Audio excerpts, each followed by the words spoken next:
And I'm muted. Hello, everybody, and welcome to Pinball Storytellers. Well, it is Pinball Storyteller this session, it seems. I have had no word from Justin, unfortunately, so I have no idea where he's at or what he's doing. So our current show, like our Pinball Storyteller show, is not gonna go as planned today, unfortunately for everybody. I'm very sorry about that. Those who came for the show, I deeply apologize for this.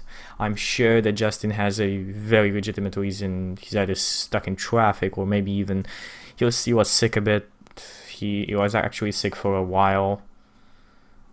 So I would say that he definitely has a good reason. Anyway, we're definitely doing something interesting today, you and me. So, you saw the previous episodes. All of the episodes in Pinball Storytellers have taken a twists and turns. In the first episode, you saw Little Red Riding Hood in an attempt to tell the story as it was, and then continue on with the randomness of dice, and limited only by our imaginations to see where this all goes. And then we had the Halloween special, where none of us knew the stories that the other one is going to throw at us. So that's a completely different format from the one we tried before. So today, we're going to talk a bit about the formats that Pinball Storytellers is going to be taking in the future and currently. I mean, as we're doing this, if Justin shows up, we'll definitely just start up the show and continue on as planned. But until then, this is basically me stalling for time. So humor me. Okay, so we'll start first with the first format we tried on Little Red Riding Hood, episode 1 of Pinball Storytellers. So it's the name we've given it is co-op storytelling. We have a little bubbles typed up at each of these formats to give a broad idea of what you can expect with these formats. So let's start with co-op storytelling. So both of the storytellers know the story, and we take on random roles of the characters in the story. The story starts with the initial premise, and the characters usually get stats. More or less, we already know who is going to be showing up in the story. There is no uncertainty of a new character showing up than the ones we have already planned for. We give them some backstories, we talk about them a bit, we change a couple of small things, and we give them stats to flesh them out more as characters. A second, let's put a little bit of music in the background. Makes for a good mood. Furthermore, we make a couple of additional changes. You've seen in Little Red Riding Hood, we talked a bit about why did the wolf not enter the house of the grandma just weeks before? I mean, it's his forest.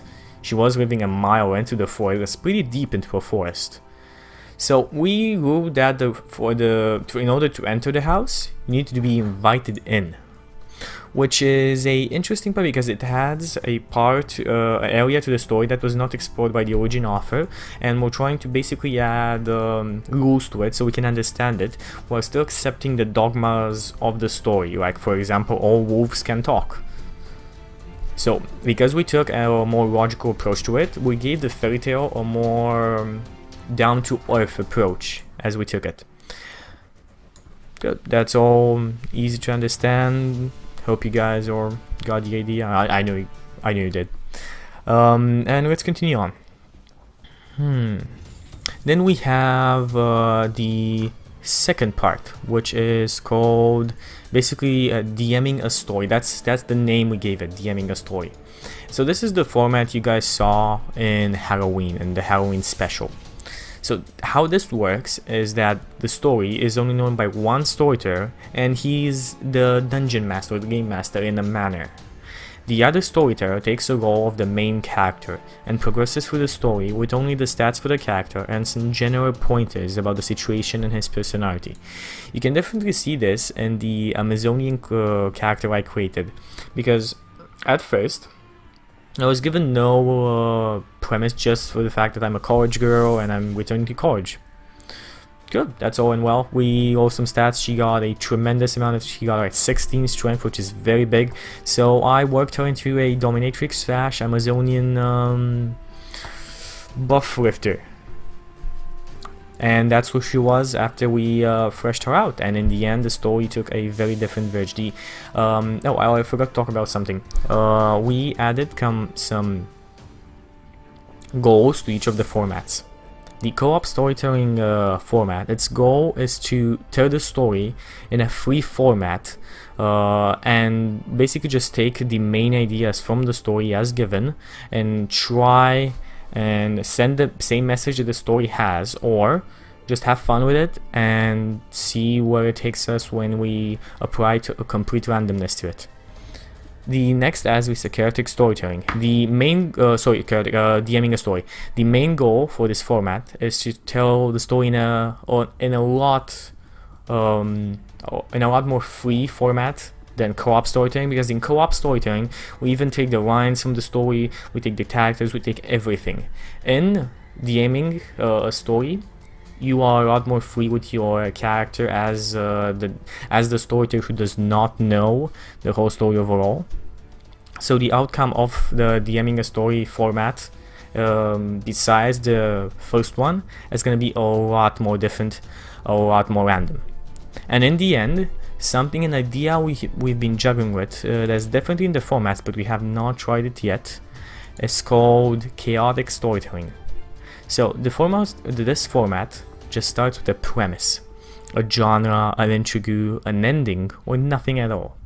The idea of the format is to create a story out of a small amount of information, or nothing at all, and see what comes out.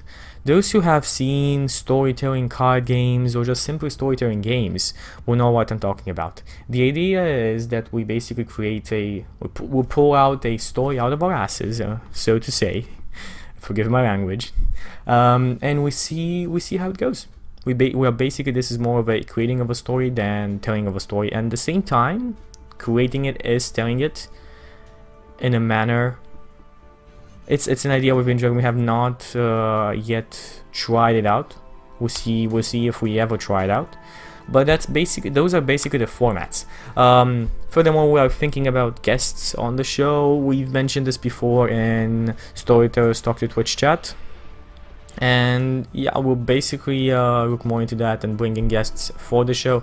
But for the moment, right now, we plan on doing this ourselves and get more familiar with the format, know a lot better what we're doing and how we're going to do it. So this has been the episode for this week. Unfortunately, Justin has not showed up. I'm very sorry from both storytellers, but we'll definitely let you know if we can postpone this and basically break this tomorrow, or we'll see. We'll definitely talk to you guys as soon as we know something. Twitter, even hanging out here. I mean, if he shows up in like 30 minutes, maybe he set his alarm clock 1 hour later, we might definitely do this. So if you have no other schedule and if you can afford to hang around in chat, I'll definitely be in chat and chat with you guys, and we can wait to see if Justin shows up and we can go on the show. Alright, that's been Pinball Storytellers for this time. This was the Explaining Formats episode, and we'll definitely go into more detail when Justin comes in with the formats. But for the moment, that's been it. Have a good night. I hope that we have more streaming tonight, but we'll see.